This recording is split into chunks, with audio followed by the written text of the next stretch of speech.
ఇప్పుడు చూద్దాం. पर सशस्त्र ड्रोन्स लॉन्च किए गए। इनमें से एक ड्रोन एडी रडार को नष्ट करने में सक्षम रहा। पाकिस्तान ने जम्मू कश्मीर के तंगधार, उरी, पुंछ, मेंढर, राजौरी, अखनूर और उधमपुर में भारी कैलिबर आर्टिलरी गन और सशस्त्र ड्रोन्स का उपयोग करके नियंत्रण रेखा के पार गोलीबारी भी की, जिसके परिणाम स्वरूप भारतीय सेना के कुछ जवान हताहत हुए और घायल हुए। भारतीय जवाबी कार्रवाई में पाकिस्तानी सेना को भी बड़ा नुकसान पहुंचाया गया। इसके अलावा पाकिस्तान का गैर जिम्मेदाराना व्यवहार फिर से सामने आया। 7 मई 2025 को रात 8:30 बजे एक असफल अकारण ड्रोन और मिसाइल हमला करने के बावजूद पाकिस्तान ने अपना नागरिक हवाई क्षेत्र बंद नहीं किया। पाकिस्तान अपने नागरिक विमानों को ढाल के रूप में इस्तेमाल कर रहा है, जबकि उसे अच्छी तरह से पता है कि भारत पर उसके हमले से हवाई रक्षा की तीव्र प्रतिक्रिया होगी। यह भारत और पाकिस्तान के बीच अंतर्राष्ट्रीय सीमा के पास उड़ान भरने वाले अंतर्राष्ट्रीय उड़ानों सहित नागरिक विमानों के लिए सुरक्षित नहीं है। यहां स्क्रीनशॉट में पंजाब सेक्टर में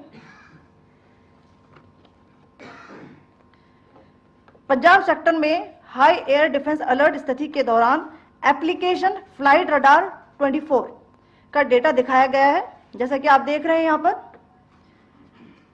भारतीय पक्ष का हवाई क्षेत्र घोषित बंद के कारण नागरिक हवाई यातायात से पूरी तरह से रहित है।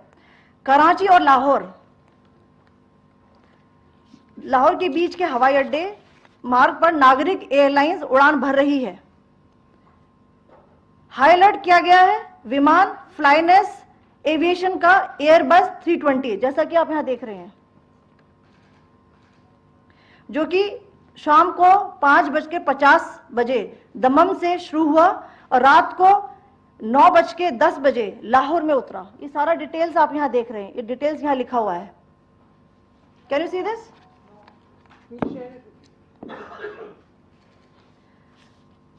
भारतीय वायुसेना ने अपनी प्रतिक्रिया में काफी संयम दिखाया और इस प्रकार अंतरराष्ट्रीय नागरिक विमान सेवा की सुरक्षा सुनिश्चित की। धन्यवाद। जय Hind.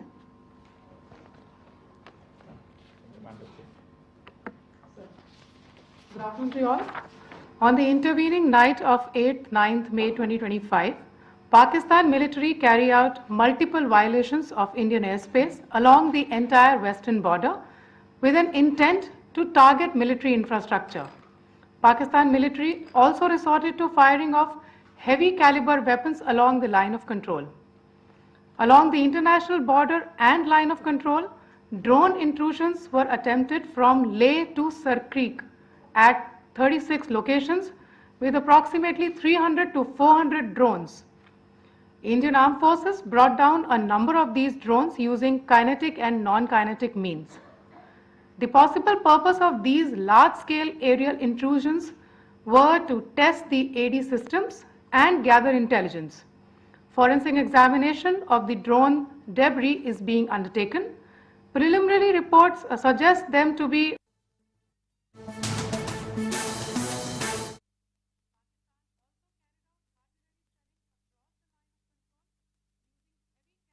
artillery guns and armed drones at Tangdhar, Uri, Poonch, Mendhar, Rajouri, Akhnoor and Udhampur in Jammu and Kashmir area, which resulted in some losses and injuries to Indian Army personnel. Pakistan Army also suffered major losses in Indian retaliatory fire. Additionally, Pakistan's irresponsible behavior again came to fore.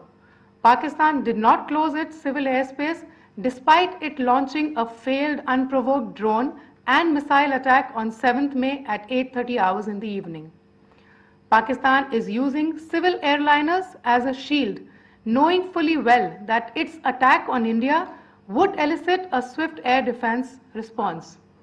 This is not safe for the unsuspecting civil airliners, including the international flights which were flying near IB between India and Pakistan.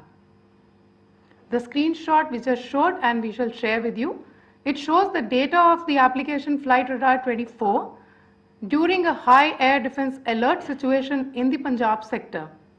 As you have seen, the airspace on the Indian side is absolutely devoid of civil air traffic due to our declared closure. However, there are civil airlines flying the air route between Karachi and Lahore. Amongst the other civil aircraft that you can see, we have highlighted an aircraft which is Airbus 320 of FlyNAS Aviation, which was originated from Dammam at 1750 hours and landed later at Lahore at 2110 hours in the night. Indian Air Force demonstrated considerable restraint in its response, thus ensuring safety of international civil carrier.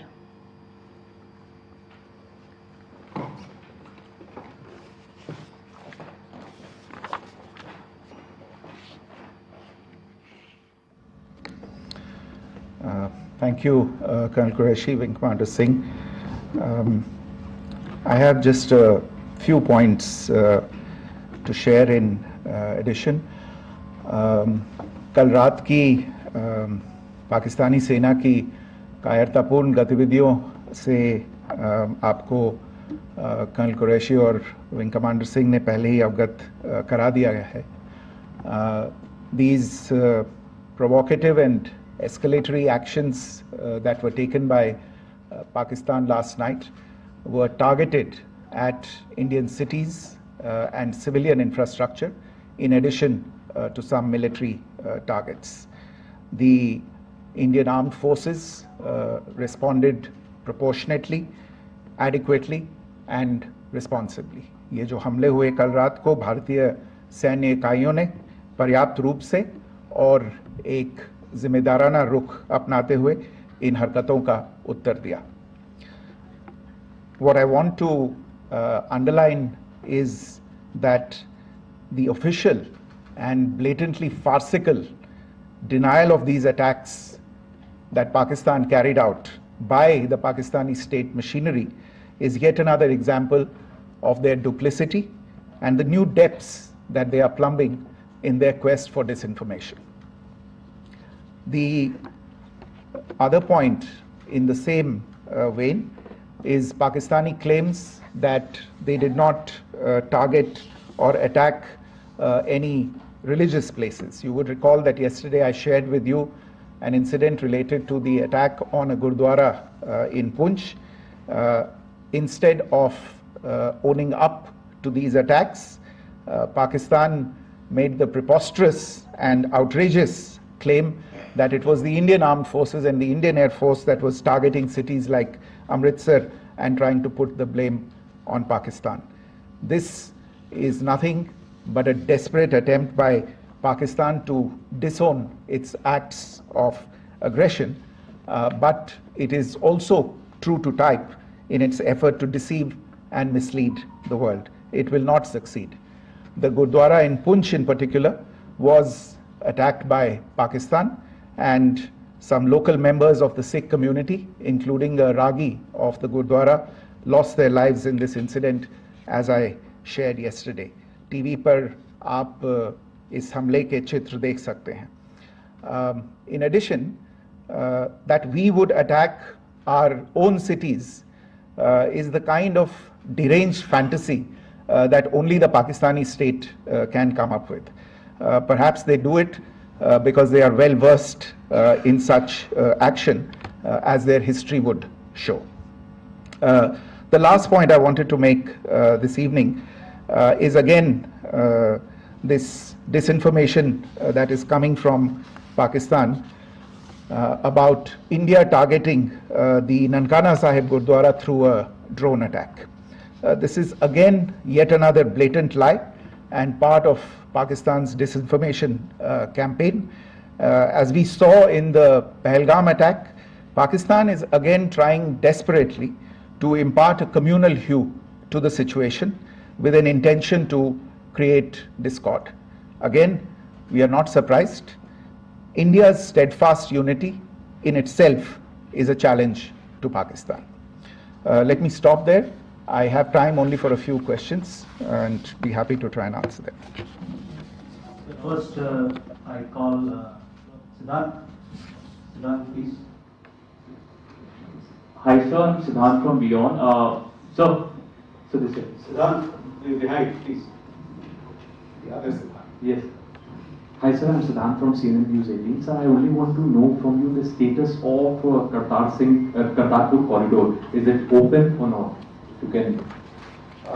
I think you're all aware of the situation along the entire India-Pakistan border and the areas around the line of control.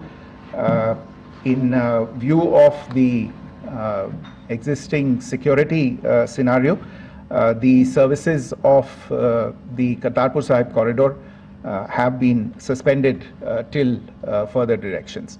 We'll update you as and when there is a change in the situation. You have a question here, Rishabh? So, good evening, Rishabh from Times Now. So, you spoke about religious places being hit in Jammu. There's another religious place which is Carmelite Nun church that has been hit. What do you have to say about it? If you can explain that. Yeah, actually, we do have some information about this extremely regrettable and condemnable incident. During heavy shelling across the line of control in the early morning of 7th May, a shell fired from Pakistan landed just behind the Christ School run by the Carmelites of Mary Immaculate congregation in Poonch. Tragically, the shell fired from Pakistan hit the home of 2 students of the Christ School. Both students unfortunately lost their lives and their parents were severely injured. Another Pakistani shell struck a Christian convent of nuns belonging to the congregation of the Mother of Carmel, damaging water tanks and destroying solar panel infrastructure. Several priests, nuns, school staff and local residents took refuge in an underground hall beneath the Christ School during the shelling by Pakistan. The school happened to be closed at the time, fortunately. Otherwise, more losses would have occurred. Again, we have seen the Pakistani side targeting and shelling places of worship with a particular design. This includes gurdwaras, these convents and temples. This is a new low even for Pakistan. You have a question here, Brad? Sir Pranay Upadhyay Amar Ujala से sir कल आपने इसी podium से पाकिस्तान के IMF bailout को लेकर और Indus water treaty को लेकर जो टिप्पणी की थी उसकी पाकिस्तान में काफी तीखी प्रतिक्रिया भी आई और उसके बाद हमने देखा कि पाकिस्तान की तरफ से किस तरीके से लेह से लेकर भुज तक पूरी बॉर्डर के ऊपर जो इन्वेजन था वो किया गया। मौजूदा सिचुएशन के अंदर पाकिस्तान के बेलआउट पैकेज को लेकर और पाकिस्तान के अटेम्प्ट्स को लेकर आपका क्या असेसमेंट है, और दूसरा ये भी जानना चाहेंगे कि पाकिस्तान की तरफ से ये जो अटेम्प्ट किया गया था उसका भारत ने अभी तक उस तरीके का कोई जवाब नहीं दिया गया है, तो क्या भारत इसका जवाब देगा जो कार्रवाई हुई है बीते 24 घंटों में? देखिए प्रणय, जहाँ तक इंडस वाटर्स ट्रीटी का सवाल है, मैंने कल विस्तार से उसके बारे में इसकी चर्चा की है. Indus waters treaty is in abeyance and as such I have nothing further to add to the decision that was announced by the Cabinet Committee on Security. जहाँ तक IMF bailout का सवाल है, आपको ज्ञान होगा कि IMF की आज मीटिंग हो रही है. हम वहाँ पे अपना पक्ष रखेंगे और जो हमारा मत है इन चीज़ों को लेके वहाँ पे साझा करेंगे दूसरे मेंबर्स के साथ. ये बोर्ड पे निर्भर है कि वहाँ पे क्या निर्णय होता है. और जहाँ तक जो कार्रवाई हुई है उसका जवाब देने का जो आपने जो प्रश्न उठाया है, जो आज ब्रीफिंग हुई है, जो आपको सूचना मिली है, मैंने भी कहा है कि जो आज सवेरे तड़के सवेरे जो गतिविधियां हुई, भारत ने उनका एक जिम्मेदाराना पूर्ण तरीके से और एक पर्याप्त तरीके से उसका जवाब दे दिया है. Siddharth? Hi sir, Siddhant from Beyond. Sir, the External Affairs Minister has spoken to many of his counterparts around the world. Yesterday he spoke to the US Secretary of State Marco Rubio. So what were the key areas of conversations during that call? Yes, the minister had a conversation with the US Secretary of State. As you can imagine, the focus of discussions was the terrorist attack in Pahalgam and the response that India mounted after that on the 7th of May. The Secretary of State shared his thoughts on these developments with the minister. The minister deeply appreciated the US's commitment to work with India in the fight against terrorism, and he also underlined the targeted measures that India had taken in connection with Op Sindoor. The minister also underlined that India would firmly counter any attempts at escalation from there. But in follow-up to that, as you are aware, there have been a number of other conversations. The minister had a conversation with the UK Foreign Secretary, David Lammy, today. There too, the discussion centered around countering terrorism, for which there must be zero tolerance. And I understand just a short while ago, the External Affairs Minister has also spoken to the Foreign Minister of Norway, Espen Barth Eide, which was also focused on recent developments stemming from the terrorist act in Pahalgam. One last question, Sudhir. Sir, once again, thank you for the invitation from Bloomberg. Once again, India had struck Bahawalpur the other day, which is also connected with the murder of one of our journalists, Daniel Pearl. If you could give us an understanding of what exactly are the reports that you're getting. You're right. Bahawalpur is the headquarters of the Jaish-e-Mohammed terrorist group that is proscribed by the United Nations. Its leader, Maulana Masood Azhar, is a proscribed individual.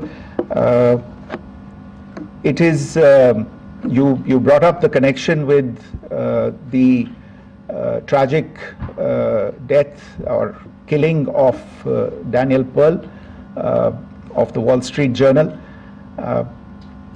The Jaish-e-Mohammed was in some way directly or indirectly responsible for the death of Daniel Pearl. But the real connection is through Ahmed Omar Saeed Sheikh, the British Pakistani jihadi who was held in India but was finally released in 2000, and he was the person who lured Daniel Pearl to his eventually leading to his murder. So these are all obviously connected figures, connected individuals, connected institutions, and the attack on Bahawalpur, on that facility of the Jaish-e-Mohammed in Bahawalpur is